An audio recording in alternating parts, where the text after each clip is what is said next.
Welcome to another episode of the Headlight Restoration Pro, where I'll be showing you how to take headlights like these, messed up, dried, busted, disgusted, and turn them into something like this. Picture perfect. Wait, how the fuck are they so Picture good? of perfection headlights, better than the day it rolled off the lot. And I'll be showing you and explaining to you the difference between wet sanding and dry sanding, and some other things. And it might not be what you expect. Stay tuned. What I'm saying, actually, you see, it's a combination of both. Here is the natural instinct, and here is control. You are to combine the two in harmony. Not if you have one to the extreme, you will be very unscientific. If you have another to the extreme, you become all of a sudden a mechanical man. Let's get down to business. As you heard in the precursor there, my new opener, that's the man, the Godfather himself, Bruce.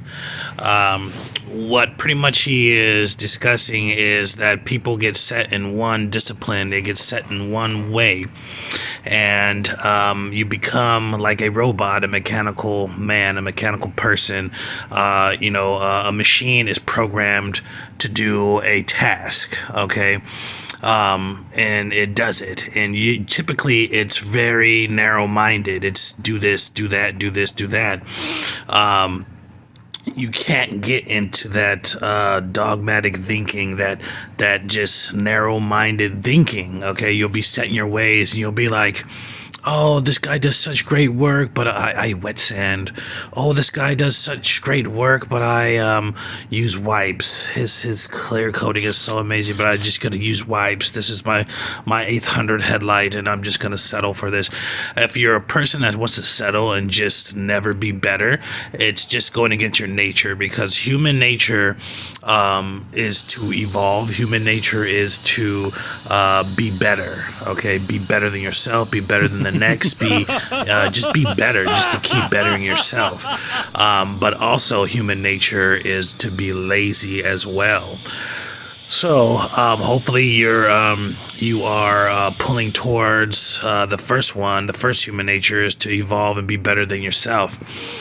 Check out this real quick.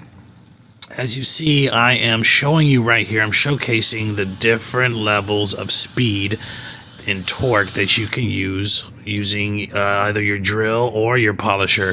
It's all about feathering the trigger. Also, see that right there? There's a level on top. The first setting is, the slow setting is about 0 to 450. The high-speed setting is about 0 to 1750. Why do both say 0? Because you can feather the trigger to where you're just doing like a 10 RPM, a 20 RPM, or you can pull it all the way back and you're doing about 1750 or so. Okay, so anyhow, I just had that question a couple times come up in the DMs, and just trying to explain it to people how that works. But before we go any further, this vehicle is a 2010 Hyundai Elantra. It's a pretty good condition vehicle, except the headlights are gone. And if you weren't noticing, this car has not been done before. And the natural course of clear coat that's supposed to be on headlights or designed for headlights is pretty much to erode and to evaporate, basically disappear over time. Stuff that's not meant to be on headlights, when it goes bad, it typically peels, or it frays, or it bubbles, or it does weird shit because it's not meant to be on the surface that it's on. It's usually meant to be on painted surfaces or something. Just keep in mind, when you have a 2K clear or whatever, it's designed to be on painted surface and other surfaces, okay? Not transparent plastic, and damn sure not polycarbonate, okay? Keep in mind, the difference between a painted surface, you just painted a car, now you're clear coating it with 2K clear, right? Versus the textures and different feeling of polycarbonate or the surface of a headlight. It's extremely different. It's night and day, and that's why I try to explain to people, because some people have different backgrounds. They're like, oh, I've been painting cars for 10 years, and I do all this shit, I paint this and that. But do you do headlights? Because you don't paint headlights. You clear coat them with a UV clear coat, which is a extremely different than clear coat for a paint vehicle. It should be, but they think it's the same thing. It is not, and it does not function the same. It does not allow the headlight to function the same. It does not allow the headlight to retain certain temperatures or push off certain temperatures, deflect sunlight, and the list goes on. It does all kind of things in the long run, as far as headlight health, that destroys headlights. But with that being said, dry sand versus wet sand. Okay, catchy, right? It's not what you think. Like I said, it is a competitive malfunction of what people are thinking. Okay, I'm gonna put it out there. In the beginning, I said dry sanding is better, and now I'm saying dry sanding is better. Okay, there's no comparison in dry sanding versus wet sanding. Dry sanding is they're in the same category, but they're in different sides of the tide pool. Or let's think of a pool. One side is the deep end. It's 12 foot. It's 14 foot. You can do cannonballs off of. You can swan dive off of. Right. The other side is the shallow. Okay, you can't do all that shit. They both have their places. Okay, that is the surprise. It should never be thought of as a versus. If you had to just give me one, okay, as you see from my method, if you had to just give me one, it would be dry sanding, okay? Just because you have to know the difference between dry sanding and wet sanding, okay? They both have their places in headlight restoration. In any true headlight restoration method, I feel they both have their places.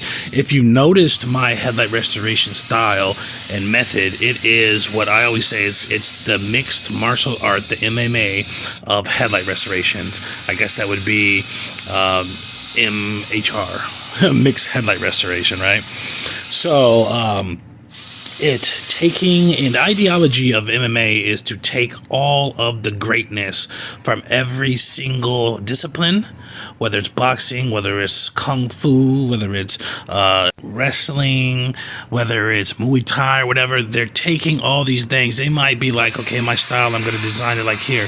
I need a wrestling game. I need ground game. So I'm going to go with, I'm a wrestler. I like wrestling better than, I have a wrestling background instead of jiu-jitsu or something like that. And I like boxing and I like, this and that. I'm going to throw in some elbows from this and this is going to be my style, right? So basically mine is pretty much like that, okay? What I devised in the beginning is, and what my style or my method has evolved into is this. It's a whole mashup of shit if you have not noticed. And I do stuff on a regular basis that I don't showcase much on the channel just because it's a little advanced and I don't want to go too far into things with people that, there's people on here that are experts and there's more people that aren't, that are trying to get into it or trying to figure it out or trying to learn this. So I don't want to go too crazy far in depth with certain shit. As you see, as my basic style, the basic meat and potatoes of it is pretty much a lot of shit in one. I have dry sanding, I have wet sanding, I have, different grits, I have polishing, okay? As much as polishing is a piece of shit way to do somebody's headlights, or the lowest level of headlights that a lot of scumbags like to say, oh, this is what we do, we polish the headlights for you, we're gonna charge you $150, and then it's like, I would want to fucking break somebody's neck if I didn't know what was going on and they try to, polish my lights and 2 months later they were fucking worse than ever. I'd be so pissed. Like, you're gonna give me my money back. I don't give a shit what's going down once I found out the truth. But the thing is, most people don't know the truth, and that's what they're preying on. They're predators. The predators. Arnold Schwarzenegger should be fighting these motherfuckers, right? But anyhow, I have the polishing, I have the sealing, the clear coat, I have all these different things. Some people only do like one or two of the other. So what I have tried to do is, and I'm still evolving, I'm still learning things behind the scenes that, aren't on here. And I'm never going to just jump on here and show you guys like, look at this, I just found out this and this and that. No, I'm going to find it out and I'm going to fuck it. Like, I'm going to mess with it like, 10, 15 different times and then, bona fide figure it out. And then I bring it to you guys. So I'm in the process of finding out all kind of stuff all the time. But anyhow, you got to be open-minded about shit, or you're just gonna stay, at your beginning level. You're just gonna stay like, oh, I just learned how to do this, and I use wipes, and oh, I hand sand, and I don't ever try nothing else. And that's why your shit doesn't look like mine. That's why your stuff doesn't look like the top dog stuff, even though you're probably good. But it's just you don't want to grow, you don't want to learn, you don't want to be flexible. Now, with the wet sanding and the dry sanding, it should never be thought of as, watch this here. I'm going to have to be quiet for a minute coming up, okay? So don't freak out. I'm going to show you how the sound is. I'm going to show you a wet sanding method, and I'm going to explain to you why I'm using this wet sanding method. I just really wanted to show you guys this as I started wet sanding. I started with these things like wet sanding only and 2K clear and these things like that. And then, from evolution and from learning more and being more educated, I learned that that is not the way to go. That's just bullshit. Okay, far as the health and far as actually doing the work and far as having that top-notch level quality. Okay, so I'm going to be quiet here, and I'm going to, I got a little camera malfunction here, but I decided to use it. I'm going to wet sand with the P800, and I want you to listen to the sound and pay attention to how much water I used. Barely any. You still want the power of sanding. Now check this out. Listen.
Now you see that is the appropriate type of wet sanding at this level here.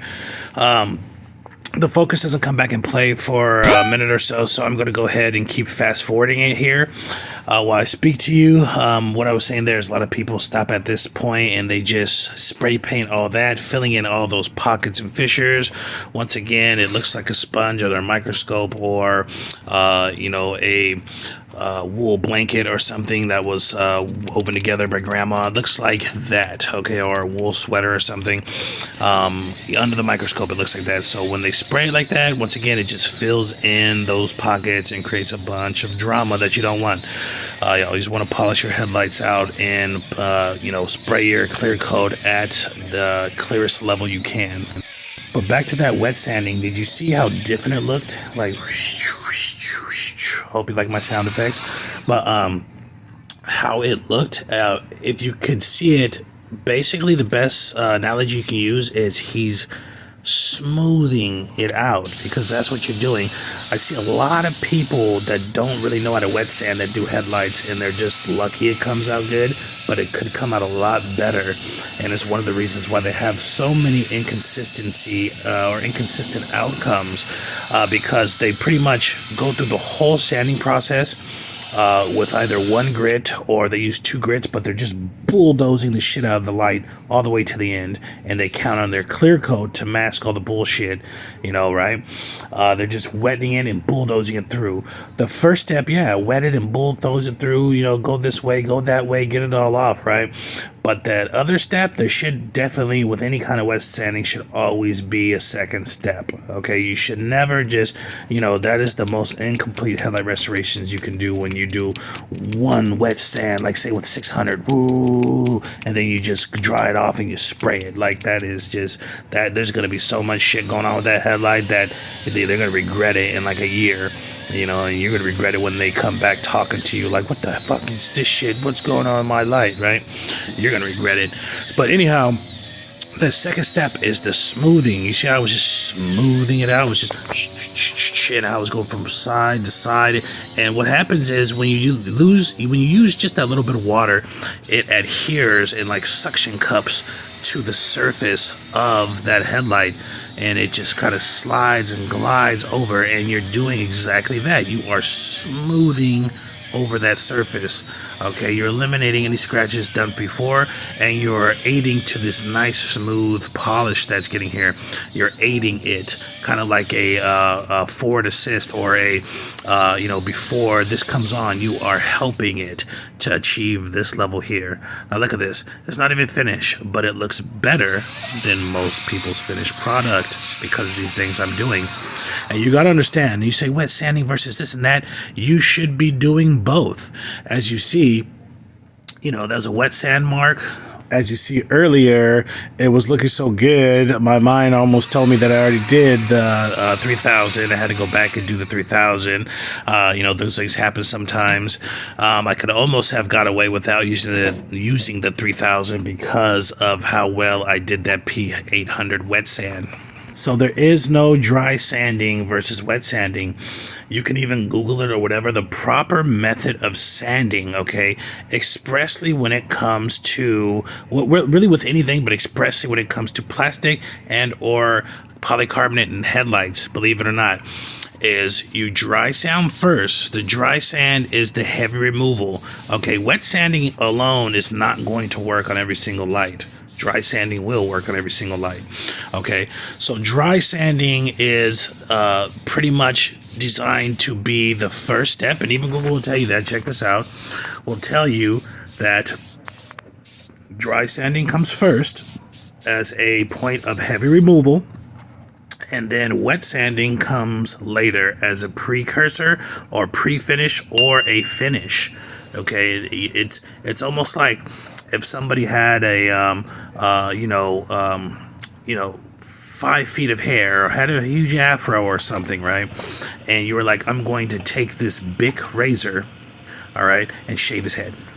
You know how fucking hard that would be to just shave their head, and they got 5 feet of hair and they're, afro or just, long hair down to their butt, and you're shaving their head with that? No, it's not the proper way. The proper way is to use electric clippers or something, right?